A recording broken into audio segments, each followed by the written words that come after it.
अगर आप अभी स्मार्टफोन खरीदने का प्लान कर रहे हो, मैं बोलूंगा रुक जाओ, पढ़ाई लिखाई करो।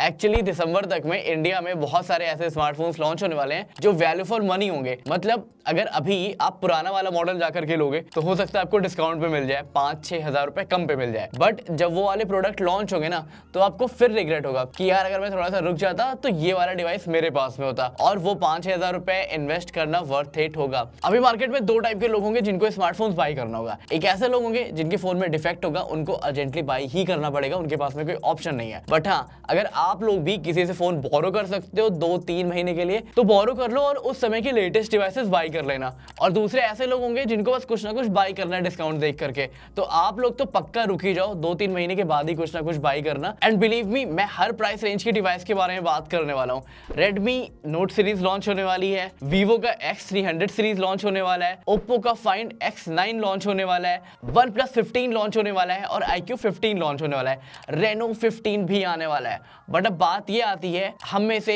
किसके लिए कौन सा फोन बेटर होगा, क्योंकि हर फोन में सारी चीजें नहीं हो सकती। कुछ कैमरा सेंट्रिक फोन है, कुछ ऑलराउंडर वाले फोन है, कुछ ऐसे फोन है जो बजट सेंट्रिक लोगों को टारगेट कर रहे हैं। एंड ट्रस्ट मी, इस लिस्ट को बनाना बहुत ज्यादा मुश्किल हो रहा था क्योंकि इतनी सारी डिवाइसेस लॉन्च हो रही है। फिर मैंने वो सारी डिवाइसेस एलिमिनेट कर दी जो मुझे लग रहा था कि बिना किसी अपग्रेड के साथ में आ रही है या यूजलेस काइंड ऑफ अपग्रेड है। सबसे पहले शुरू करते हैं उस डिवाइस से जिसका मैं वेट कर रहा हूँ। ये है Vivo का X300 Pro और Oppo का Find X9 Pro। अब देखो, ये प्रो के साथ में और भी फोन्स लॉन्च होंगे, तो बेसिकली आप कह सकते हो X300 सीरीज लॉन्च हो रही है और Vivo की Find X9 सीरीज लॉन्च हो रही है। इस पे एक डेडिकेटेड वीडियो मैंने ऑलरेडी की हुई है। रीजन क्या है मेरी फेवरेट होने का? इसमें हमें मिल रहा है MediaTek Dimensity 9500, जिसका यूज करके इन दोनों डिवाइसेस ने ऐसा कर दिया है कि 4K 60 FPS पर सिनेमैटिक मोड में आप वीडियो शूट कर सकते हो। और अभी जितनी भी मार्केट में डिवाइसेस आ रही है, चाहे वो एंड्रॉइड हो या फिर आपकी iPhone 17 Pro Max हो, इसमें मैक्सिमम सिनेमैटिक मोड कैप रहता है 4K 30 FPS पे। कुछ गूगल जैसी डिवाइसेस आज के टाइम पे भी केवल 1080p पे सिनेमैटिक मोड देती हैं। और क्या ही बोलो यार मैं पिक्सल के बारे में। पिक्सल को किनारे करते हैं, इन दोनों डिवाइसेस पे बात करते हैं। देखो, ये दोनों कैमरा सेंट्रिक फोन है, तो अगर आपका गोल है एक कैमरा सेंट्रिक फोन बाई करने का, तो मैं बोलूंगा अभी मत लो। इनफैक्ट मुझे पर्सनली Vivo X200 Pro काफी सही प्राइस पे मिल रहा था, स्टिल मैंने वो प्लान डिच किया क्योंकि मुझे इतना पता है कि जो X300 Pro आ रहा है वो काफी बड़े अपग्रेड के साथ में आ रहा है। हाँ, आपका गोल अगर फोटोज क्लिक करना है तो आज की डेट में जो X200 Pro है वो भी अच्छी फोटोज क्लिक करता है। बट अगर आपका गोल वीडियोग्राफी है, वो भी आप सिनेमैटिक्स को शूट करना चाहते हो, व्लॉग शूट करना है, बट आप ये चाहते हो कि फ्रंट कैमरा भी काफी ज्यादा अच्छा हो, तो मैं बोलूंगा अभी रुक जाओ। Oppo Find X9 Pro या फिर Vivo X300 Pro में से जो आपकी पर्सनल चॉइस होगी, उन दोनों में से ही पिक करना। अभी नो डाउट जो X8 Pro आ रहा है इनका, वो हमें 70,000 रुपए तक ऑफलाइन मार्केट में मिल जाता है। X200 Pro जो है वो भी इजीली 70-75,000 तक ऑफलाइन मार्केट में मिल जा रहा है। बट वही चीज है कि अगर हम 1-2 महीने वेट करके बेटर डिवाइसेस बाई कर सकते हैं तो डेफिनेटली बाई करना चाहिए, स्पेशली सिनेमेटोग्राफर्स के लिए। इन दोनों डिवाइसेस के बारे में अगर आपको और जानना है तो आप आई बटन पे क्लिक कर सकते हो। मैंने एक डेडिकेटेड वीडियो दोनों ही डिवाइसेस पे की हुई है। नेक्स्ट दो डिवाइसेस का जो बैटल है वो काफी इंटरेस्टिंग होने वाला है। ये है iQOO 15 और OnePlus 15। देखो, हर बार गेम क्लियर होता था। अगर हमें गेमिंग डिवाइस प्रेफर करनी होती थी, हम iQOO की तरफ जाते थे। ओवरऑल एक फोन प्रेफर करना होता था जैसा कैमरा भी अच्छा हो, परफॉर्मेंस भी अच्छी हो, तो हम OnePlus की तरफ चले जाते थे। बट इस बार ऐसा कुछ नहीं होने वाला है। OnePlus के डिस्प्ले में आपको रिफ्रेश रेट इस बार ज्यादा मिल जाएगा। ये है 165 हर्ट्ज का रिफ्रेश रेट, और रिजोल्यूशन आपको iQOO में ज्यादा मिलेगी। iQOO में आपको 2K रिजोल्यूशन मिलेगा but with 144 hertz refresh rate. OnePlus का रिफ्रेश रेट 165 हर्ट्ज है बट रिजोल्यूशन केवल 1.5K है। गेमिंग चिप दोनों में ही आ रही है। iQOO 15 में आपको Q3 गेमिंग चिप देखने को मिल रही है और OnePlus में आपको G2 नेटवर्क गेमिंग चिप देखने को मिल रहा है। अब इन दोनों फोन का जो चिपसेट है वो गेम को और ज्यादा इंटरेस्टिंग बना देते हैं। दोनों में ही आपको 8 Elite Gen 5 देखने को मिल जाएगा, मतलब परफॉर्मेंस टॉप नॉच मिल रही है। बट इस बार OnePlus में आपको हैजल बैंड की ब्रांडिंग नहीं देखने को मिलेगी। तो देखना यह है कि इनका जो फ्लैगशिप फोन था, जो हर बार कैमरे में बेटर परफॉर्म करता था iQOO से, इस बार कैसा परफॉर्म करने वाला है। वैसे अगर कोई OnePlus फैन है तो क्या कमेंट करके बता सकता है कि आपकी एक्सपेक्टेशंस क्या है इस बार OnePlus से। पीक्स के अकॉर्डिंग अगर बैटरी की बात करें तो वो भी वन प्लस में ज़्यादा देखने को मिलेगी।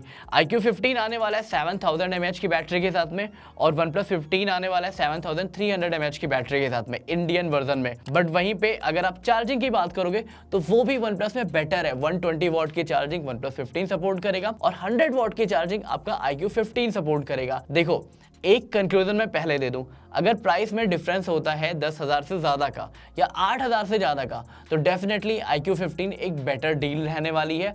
बट अगर प्राइस इस बार दोनों कंपनियां सेम रखेंगी तो OnePlus 15 ज़्यादा बेटर डील होने वाली है। ये तो बात हो गई फ्लैगशिप लेवल की।